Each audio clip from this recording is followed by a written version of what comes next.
WhatsApp guys, आज हम देखने वाले हैं प्रभास कली। तो क्या प्रभास कली बनने वाला है भैया?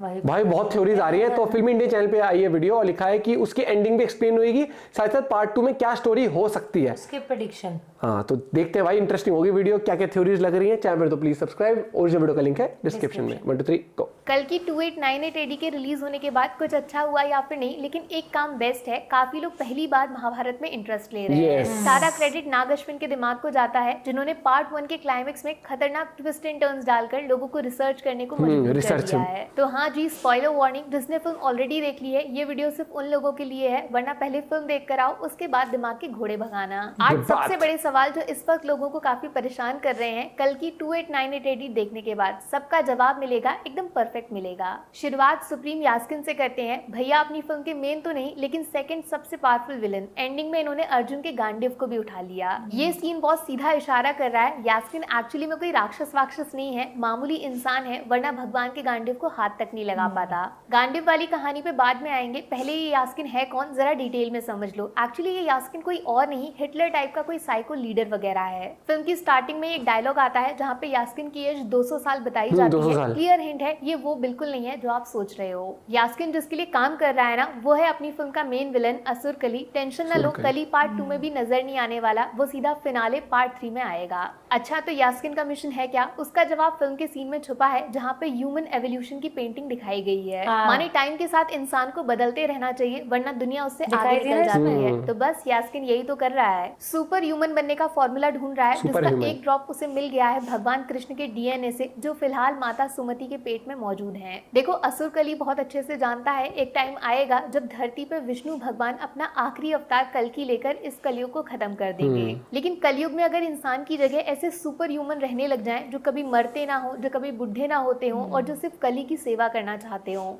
ऐसी दुनिया का सपना सच करने के लिए कली ने यास्किन को चुना है, जो शायद कभी जीनियस साइंटिस्ट वगैरह रहा होगा, जिसका सबूत काफी सारे सीन्स में है फिल्म के अंदर। इवन फिल्म के क्लाइमेक्स में यास्किन खुद बोलता है वो दुनिया को बर्बाद नहीं करना चाहता, बल्कि उसको हमेशा के लिए बचाना चाहता है। एक नया युग आ रहा है, ये बात कितनी बार बोली गई, इशारा समझ रहे हो, एक नई दुनिया जिसमें खुद असुर कली अपने सुपर ह्यूमंस के बीच मौजूद होगा। यास्किन इंसान को भगवान बनाना चाहता है, जिसके लिए उसे चाहिए भगवान कृष्ण का डीएनए, जिसको ढूंढने वो खुद निकल पड़ा है पार्ट 1 की एंडिंग में। अब दूसरा पॉइंट जरा ध्यान से सुनना, कल की पार्ट 2 का टाइटल होने वाला है कल की 3102 BC। 3102 माने वो दिन जहाँ से कलयुग की शुरुआत हुई थी। एक्चुअली में ये सेम डेट वो है जब भगवान कृष्ण ने अपना शरीर त्याग दिया था। अब चूंकि फ्यूचर में कली को हराना है, तो शुरुआत पास्ट से करनी पड़ेगी। पुराणों में एक कहानी है राजा परीक्षित की, ये वही हैं जिनको अश्वत्थामा ने रानी उत्तरा के पेट में मारने की कोशिश की थी ब्रह्मास्त्र चला के।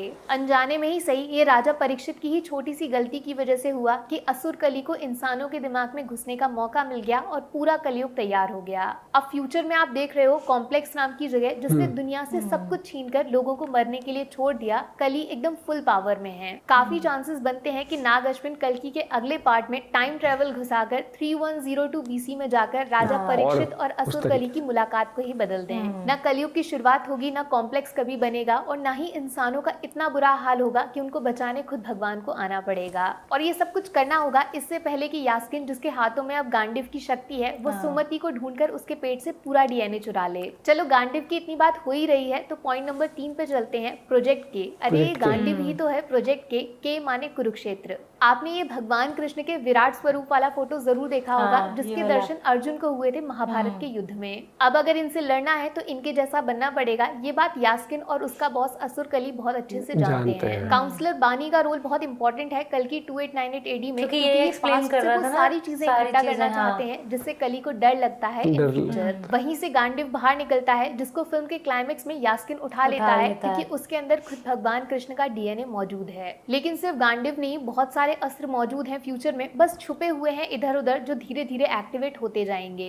अश्वत्थामा के हाथों में लाठी भी कोई मामूली हथियार नहीं है, इसका डायरेक्ट कनेक्शन भगवान शिव के साथ है। अब प्रोजेक्ट के का मेन मिशन है कली को कल्कि के समान बनाना, और भगवान से लड़ने के लिए खुद भगवान के अस्त्र ढूंढ के चुरा लेना है। बस ज्यादा चौंकिएगा मत अगर कल्कि सिनेमैटिक यूनिवर्स के फिनाले पार्ट 3 में असुर कली को जब रिवील किया जाए, तो उसके हाथों में ये सारे अस्त्र पहले से मौजूद हों। अब पॉइंट नंबर 4, दीपिका वाला कैरेक्टर, इसको बड़ी चालाकी से पूरी फिल्म फिल्म में छुपा के इस्तेमाल किया है नाग अश्विन ने, किसी को इनकी रियलिटी पता नहीं चलने दी। ये तो हर कोई समझ गया इनके नाम सुमति से कि ये भगवान कल्कि को जन्म देने वाली माँ होंगी, लेकिन सुमति ही क्यों, इनको ही क्यों चुना गया? इसका जवाब छुपा है इंटरवल से ठीक पहले फायर वाले सीन के अंदर, जब दीपिका का कैरेक्टर आग से चलकर गुजर जाता है बिना एक खरोच आए। ये एक तरीके से सिंबोलिज्म है, माने दीपिका का कैरेक्टर एकदम प्योर है, कोई बुराई नहीं है जिसको आग जला सकती है। महाभारत का सबसे इंपॉर्टेंट कैरेक्टर जिनकी वजह से युग बदलने वाला ये युद्ध लड़ा गया, द्रौपदी, इनका जन्म इंसान के पेट से नहीं आग के अंदर से हुआ था। एक तरीके से नाग अश्विन ने वो फायर सीन दिखा के ये सिग्निफाई कर दिया है कि कलयुग के महाभारत की शुरुआत हो चुकी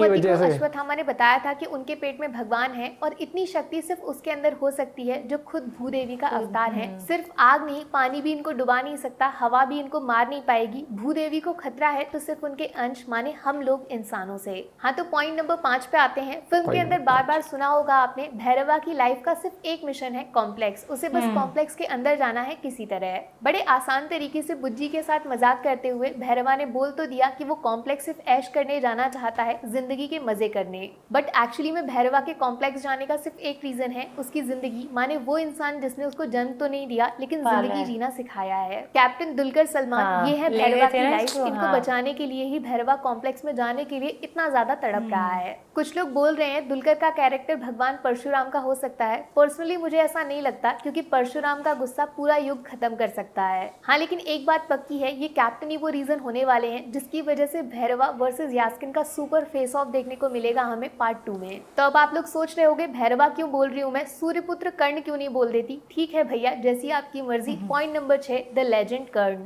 कल्कि 2898 AD का सबसे बड़ा हाईलाइट प्रभास का कैरेक्टर महाभारत के नंबर 1 शक्तिशाली तो नहीं लेकिन one of the most powerful warrior Karna से कनेक्ट कर दिया। अर्जुन वर्सेस कर्ण की डिबेट में मैं बिल्कुल नहीं जाऊंगी, क्योंकि वहाँ ऑलरेडी बहुत बड़े बड़े ज्ञानी लोग अपना दिमाग लगा चुके हैं। मेरे पास वैसा कुछ नहीं है। हाँ, लेकिन मैं ये जरूर बताऊंगी आपको कि कर्ण फ्यूचर में भैरवा बन के काशी के अंदर कैसे और क्यों आए हैं। थोड़ा दिमाग लगाना पड़ेगा, तो तैयार रहिएगा। कर्ण की कहानी सीधा महाभारत में कुरुक्षेत्र के युद्ध से शुरू होती है, जब भगवान कृष्ण अर्जुन को उन पे बाण चलाने का ऑर्डर देते हैं। अर्जुन थोड़ा कंफ्यूज है, क्योंकि कर्ण इस वक्त निहत्थे हैं, उनके पास कोई हथियार नहीं है, वो बस अपने रथ का पहिया संभाल रहे हैं। तब कृष्ण बताते हैं कर्ण का मरना जरूरी इसलिए है क्योंकि उन्होंने दुर्योधन का साथ दिया, द्रौपदी का चीरहरण करवाया। अधर्म का साथ देना कर्ण की मर्जी थी, अभिमन्यु को मारने में चाहते तो दुर्योधन को सही रास्ते पे लाकर महाभारत को रोक सकते थे। बस यहीं से कट टू प्रेजेंट आप वापस आ जाओ कल्कि 2898 AD में। भैरवा की फिल्म में एंट्री, जब 5000 की बाउंटी के लिए वो गुंडों से फाइट करता है। यहीं पर बैकग्राउंड में बुज्जी मैडम एक सॉन्ग चलाती हैं जिसके लिरिक्स हैं, सोल इज नेवर डेड, आत्मा मरती नहीं है, रीबर्थ इज रियलिटी, पुनर्जन्म सत्य है। इनडायरेक्टली नाग अश्विन ने तभी रिवील कर दिया था भैरवा किसी ग्रेट वॉरियर का रीबर्थ है, लेकिन हम लोग तब कल्कि और शिव के बीच कंफ्यूज थे। जबकि आप ध्यान से नोटिस करोगे तो 100 में से 100 सिमिलैरिटी मिल जाएंगी भैरवा और कर्ण के कैरेक्टर में। दोनों का जन्म कैसे हुआ कोई नहीं जानता, और उनको पालने वाला उनके माँ बाप के अलावा कोई दूसरा ही होता है। कर्ण अधर्म का साथ देते हैं तो भैरवा कॉम्प्लेक्स का। जैसे लोग कर्ण पे हंसते थे उनकी नीच जाति की वजह से, वैसे ही भैरवा का मजाक उड़ाया जाता है उनकी गरीबी कम यूनिट्स की वजह से। अरे इवन कर्ण के पास भगवान सूर्य का कवच है, तो भैरवा के पास भी स्पेशल बॉडी आर्मर है, जिसकी पावर्स के लिए आपको पार्ट 2 का वेट करना पड़ेगा। कहने का मतलब ये है कि कर्ण ने पिछले जन्म में इतने सारे दुख झेले थे, इवन उनको मारने का तरीका भी गलत था। भगवान कृष्ण उनको एक और मौका दे रहे हैं। इवन कर्ण खुद एक राक्षस दम्भोद भव के पुनर्जन्म बताए जाते हैं, जिसने एक टाइम पे पूरी धरती को जीत लिया था। ये सूर्य कवच उसी स्टोरी से कनेक्टेड है। इंटरवल से ठीक पहले का सीन, जब प्रभास अपने हाथों से एक जाइंट व्हील को पकड़ लेते हैं, देखा था आपने, भगवान विष्णु का फोटो था। नाग अश्विन उस मोमेंट से सिग्नल दे रहे हैं कि भगवान कल्कि ने अपनी लड़ाई लड़ने के लिए टीम बनाना शुरू कर दिया है, जिसमें उनके लीडर होंगे कर्ण। वो लाठी जो अश्वत्थामा के पास थी, उसका कर्ण के हाथों तक पहुंच जाना ये कोई इत्तेफाक नहीं है, भगवान कल्कि की सोची समझी प्लानिंग चल रही है फॉर महाभारत 2.0। अगर भगवान कृष्ण अश्वत्थामा को अपनी गलतियों का प्रायश्चित करने का मौका दे सकते हैं, तो कर्ण भी सेकंड चांस डेफिनेटली डिजर्व करते हैं। लेकिन यहाँ पे मेरे दिमाग में एक बड़ी जबरदस्त थ्योरी घूम रही है, क्या हो अगर कर्ण प्रायश्चित करना ही नहीं चाहते हो, उल्टा अपना बदला लेना चाहते हैं। बदला वो भी सीधा भगवान श्री कृष्ण से, महाभारत में उनके साथ जो हुआ उसके लिए। इससे बेहतर क्या होगा कि कल्कि अवतार लेने से पहले ही उनकी माँ सुमति को किडनैप कर लो। एक कमाल की चीज बताऊं, वैसे आपको यकीन नहीं होगा, लेकिन पुराणों में ऐसा कहा जाता है कि द्वापर युग में कली कोई और नहीं दुर्योधन खुद था। और दुर्योधन के बेस्ट फ्रेंड कौन है पूरी दुनिया जानती है आज तक, अंगराज सूर्यपुत्र कर्ण। इनकी दोस्ती के आगे धर्म अधर्म सब कुछ छोटा पड़ गया। एक बार जरा ऐसा सोच के देखो, कर्ण का कलयुग में पुनर्जन्म होना भगवान कृष्ण की वजह से, और कली को इसके बारे में कल्कि के पैदा होने से पहले ही पता चल जाना। अब फेस ऑफ तो पक्का होगा यास्किन और भैरवा के बीच में, अगर वहां पे रिवील हुआ कि भैरवा कोई और नहीं कर्ण का पुनर्जन्म है। लगता नहीं है आपको दुर्योधन उर्फ असुर कली अपने बेस्ट फ्रेंड को शामिल करना चाहेगा अपनी टीम में, उससे भी बेहतर इनके शरीर में खुद को लाना चाहेगा। ऐसा बोलते हैं कि कली के पास शरीर नहीं है क्योंकि इंसान उसकी शक्तियों को झेल नहीं सकता, लेकिन कर्ण को महाभारत का सबसे शक्तिशाली योद्धा बता रहे हैं। अश्वत्थामा ने खुद अपने मुंह से बोला था कर्ण के सामने अर्जुन भी फेल थे, अरे कली क्यों नहीं भैरवा के अंदर घुस के एक नए युग की शुरुआत कर लेता है। लेकिन असली मजा आपको आएगा पॉइंट नंबर 7 में, क्योंकि महाभारत की सबसे बड़ी राइवलरी फिर से रिपीट होगी फिल्म के पार्ट 2 में, Karna versus Arjun one more time. यास्किन के हाथों में क्या है? अर्जुन का सबसे शक्तिशाली गांडीव, जिसको भगवान ब्रह्मा ने खुद बनाया है अपनी पावर से। और ऐसा बोला जाता है कि गांडीव को खुद भगवान भी हरा नहीं सकते, लेकिन महाभारत के युद्ध में इसके सामने एक और अस्त्र खड़ा हो गया था। भैरवा के हाथों में कर्ण का धनुष बाण, जिसको भगवान परशुराम ने गिफ्ट किया था उनको, जिसे ओरिजिनली भगवान शिव ने तैयार किया। अर्जुन का गांडीव वर्सेस कर्ण का विजय बाण, ये फिर से वही महाभारत रिपीट होने वाला है, और पिछली बार जीत जिसकी हुई, अगर वो फिर से हुआ तो असुर कली जीत जाएगा। बस यहीं पे फिल्म की पूरी कहानी बदल सकते हैं राणा रघुपति। ये कहां से आ गए? इनका तो नाम भी नहीं था फिल्म में, नाम था, शायद पढ़ा नहीं आपने। पॉइंट नंबर 8, एक कमाल की न्यूज मार्केट में घूम रही है। उसके अकॉर्डिंग राणा भैया कल की यूनिवर्स में एंट्री मारने वाले हैं खुद भगवान हनुमान रूप में। लगाना झटका, हनुमान जी चिरंजीवी हैं, और जब कली वर्सेस कल्कि का युद्ध लड़ा जाएगा, इनका रोल सबसे इम्पोर्टेंट होगा कल्कि के अवतार को विजयी बनाने में। शंबाला के सीन्स में नोटिस किया होगा आपने, भगवान हनुमान के स्टैच्यू गेट्स पे दिखते हैं एज सेवियर गार्जियन की तरह, जो सबकी रक्षा कर रहे हैं। फिल्म में भगवान कृष्ण का अर्जुन के साथ एक डायलॉग भी है जिसमें हनुमान जी का जिक्र होता है, तैयार रहिए 3102 BC से सीधा फ्यूचर में ये प्रकट होने वाले हैं। वैसे फटाफट से दिशा पाटनी का रोल इस कहानी में कितना इंपॉर्टेंट है वो समझा देती हूँ आपको। भगवान कल्कि तो तभी अवतार लेंगे जब माता सुमति सही सलामत रहेंगी, और इनको कॉम्प्लेक्स से निकाला किसने? वो शंबाला की सीक्रेट एजेंट ने नहीं, दिशा पाटनी के कैरेक्टर रॉक्सी ने। अरे ध्यान से देखा होगा तो बताया था वो काम करती है कॉम्प्लेक्स के इलेक्ट्रिसिटी जनरेटर डिपार्टमेंट में, इसीलिए जब फर्टाइल लैब वाला एक्सपेरिमेंट सुमति के ऊपर चालू किया जाता है, वो अचानक बीच में रुक जाता है। इसके पीछे दिशा का इन्वॉल्वमेंट 101% होगा। कहने का मतलब ये है जैसे कर्ण और अश्वत्थामा लौट आए हैं, दिशा का कैरेक्टर भी कोई बहुत बड़ी हिस्ट्री हो सकता है। दिमाग लगाओ, कुछ मिले तो पक्का बताना।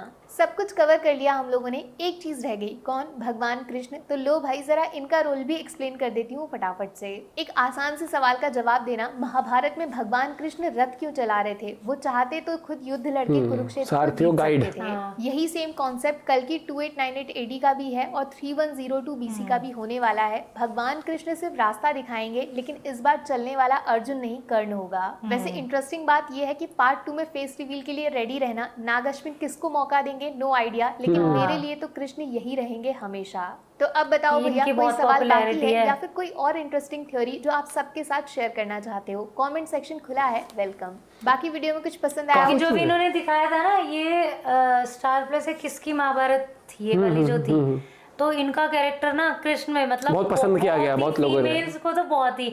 लेकिन अगर जो महाभारत उनकी थी ना BR चोपड़ा सर की उस टाइम की, जो उस टाइम के कृष्ण जी थे, मतलब उसे मैंने तो ये दिखाए भी थे, उनका भी बहुत दमदार कैरेक्टर था, मतलब अच्छा था। और कल मैंने कल ही हम लोग वो देख रहे थे ना इंटरव्यू, भाई उस वाली महाभारत के लिए जो कृष्ण जी लिए गए थे 3500 ऑडिशन हुए थे, 3 हाँ उन्होंने बताया था, और 84 में हुए थे और 86 में आए थे, फिर 86 में महाभारत आई थी। देखो यार अगर हम थ्योरीज की बात करें, बहुत सारी थ्योरीज हो रही है, लेकिन अभी इंटरेस्टिंग ये रहेगा कि जो कल्कि का अगला पार्ट आएगा तो क्या उससे पहले सोलो कैरेक्टर्स के लिए आएगा, सोलो मूवीज आएंगी जिसमें चिरंजीवी का एक उनकी लाइफ दिखाई जाएगी, कैसे वो आए, या फिर सीधा पार्ट में ही सारे चिरंजीवी को मतलब इकट्ठा किया जाएगा कहां से? क्योंकि लिखा था कल्कि का यूनिवर्स आ रहा है, और जब मार्वल का यूनिवर्स आया था आपको पता ही है कि जैसे एवेंजर्स आई, फिर कैप्टन अमेरिका अलग आई, थॉर अलग आई, तो बहुत चीजें हैं। और एक्साइटमेंट इसलिए क्रिएट हो रहा है क्योंकि इंडियन सिनेमा में इस बड़े लेवल पर इस तरीके से ऑडियंस को क्रेजी कर देना कि भाई तुम एक्साइटेड हो अगले पार्ट के लिए। और जिसमें कि जब मूवी देखी ना, इंटरवल तक मुझे लगा कि यार ठीक है, मतलब कुछ इतना कुछ मतलब ऑर्डिनरी लगा कि मतलब मूवी आपको वैसे नहीं। फिर बाद में ये भी है कि वो कैरेक्टर्स को एस्टेब्लिश कर रहे थे, हर एक कैरेक्टर को बिल्डअप देना कि हाँ ये होगा। लेकिन जैसे अब दीक्षा ने बताया कि दिशा पाटनी का भी रोल कुछ इंटरेस्टिंग होगा, पास से कनेक्टेड होगा बहुत सारे, क्योंकि हर एक का कुछ ना कुछ रोल आ रहा है। हाँ, क्योंकि मैं मान नहीं सकती कि जिस डायरेक्टर का विजन इतना डिटेलिंग में, उसने ऐसे ही जस्ट एक रैंडम, जैसे वो बताया था कि वो जब डेथ होती है कि वो रुद्र चक्र इस तरीके से इंट्रोड्यूस करते हैं कि शंभाला का 25th किंग का जन्म होगा इस तरीके से। भाई अगर आज भी एडवांस बुकिंग हो ना और ये कह दे कि अगले हफ्ते आ रही पिक्चर, भाई टिकट तो बुक है, पक्की बात है, क्योंकि एक्साइटमेंट है इस मूवी में और इसमें जान भी है, और जो कि आपको इंटरवल के बाद तो ऐसा कर देती है, मजा आ जाएगा। ओहो गलती कर दी 3D में देख के, या तो IMAX 3D देखते या फिर 2D में देख के आते हैं मूवी। टिकट्स उस टाइम जो अवेलेबल थे, हाँ नॉर्मल 3D देखा हमने, जो नॉर्मल स्क्रीन होती है IMAX में देखा हमने, डार्क, मतलब मजा नहीं आया। मूवी मजेदार थी लेकिन वो एक्सपीरियंस थोड़ा और बेटर हो सकता था, या तो IMAX 3D होता है, IMAX स्क्रीन होती तो अगर आप लोग अभी भी नहीं देख के आए, अब यहाँ तक वीडियो देखे तो देखिए, आई होगी यार। वैसे मिलते हैं आपसे वीडियो के साथ, बाय बाय, टेक केयर।